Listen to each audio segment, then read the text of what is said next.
Merong naka-raise hand, bro. Bakit, bro? Meron. Ano Okay, yung sige tanong? yan muna. Sige, bigyan mo yung tanong na yan. Ano yan? Kay galing kay Sister Leticia Duran.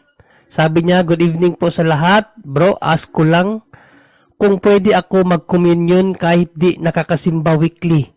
Dahil sa work, pero regular naman akong nangungumpisal sa online mass. Ha? Nangungumpisal sa online mass? Na lang po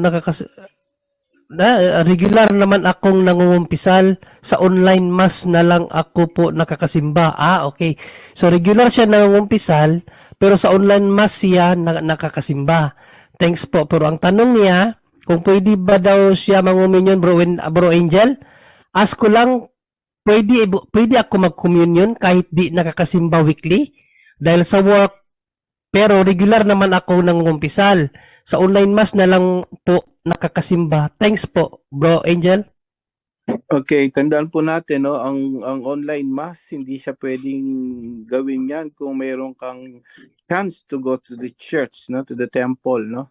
So, Ang ano niya, Bro Angel, sabi niya, May dahil chance. sa work daw. Dahil sa work, di siya makapagsimba. Pero, nag-umpisal siya regularly. Pero pag No, nag-attend siya ng misa, sa ano na lang talaga, sa online.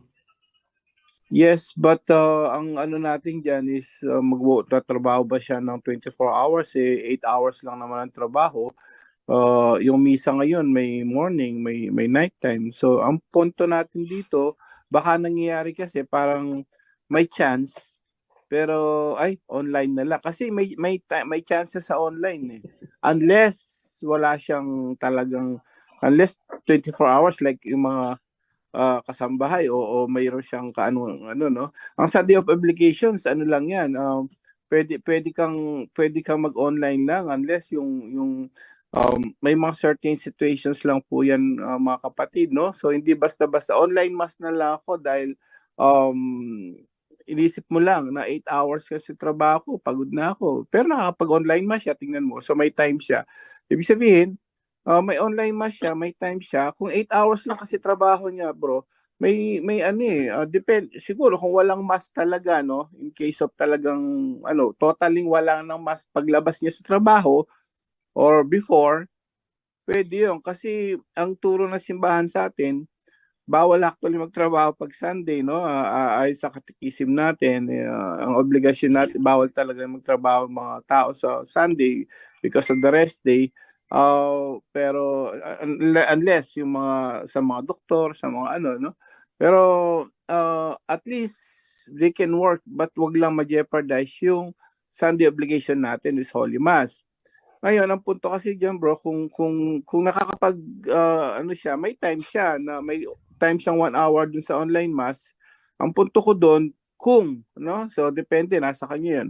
Kung walang misa before trabaho, and lalo na may Saturday mass, bro, kasi wala na Yes. yung mga tao eh. So, Yes, doon yes. pa lang, bagsak na. Kaya nga may anticipated mass tayo for those who work at Sunday. So, napakaraming time yan at ang daming mga misa ngayon na dire-diretso. Kung wala talaga At saka as far as I know, Bro Angel, sa cathedral sister no, kung nasa syudad ka, sa cathedral from 5 a.m. to 10 p.m. po 'yan. Oras-oras po 'yan. Online mass siya, ibig sabihin there is time. So yung Yes. time mayroon. Ang question is yung church time. Now, the question of church time kung yung oras ng misa sa mga church talaga most of ngayon halos sa may gabi at may umaga, no? So depende yan kapatid, pero pagka yan, lalo na may Saturday na. Ayun ang mahirap doon. So may Saturday po tayong anticipated mass, no? Kung mga nagtatrabaho. So kung wala talaga totally, well, ano 'yon, no? Valid 'yon. But in our church Catholic teachings, hindi natin pwedeng actually tinanong ko na yan kay sa pari dito ng American priest eh. So kung pwedeng kinumpisal ko yun kasi Sunday obligation pero nag-online. No. Pag Sunday obligation, you need to go to the church. Receive talaga ang body of Christ. Ang online mass lang para sa mga may sakit, wala talagang misa, yan. Excuse ka, sister or brother. Pero pag alam mo may misa. Sacrilege yan, delikado yan. Tapos magko-communion ka pa. I mean, actually hindi ka makapag-communion dahil online mass nga. Na kung talagang may church, ikaw na nakakaalam sis o Brad. Kung may church time, especially tandaan mo mayroong Saturday anticipated mass. So kung alam mo in other words, Bro Angel, hindi talaga pwede sister manguminion pag hindi nakapagsimba. it's not you didn't fulfill your Sunday obligations kasi Yes. mayroon ka kung may chance hindi mo ginawa. No, that's the pinakapunto doon.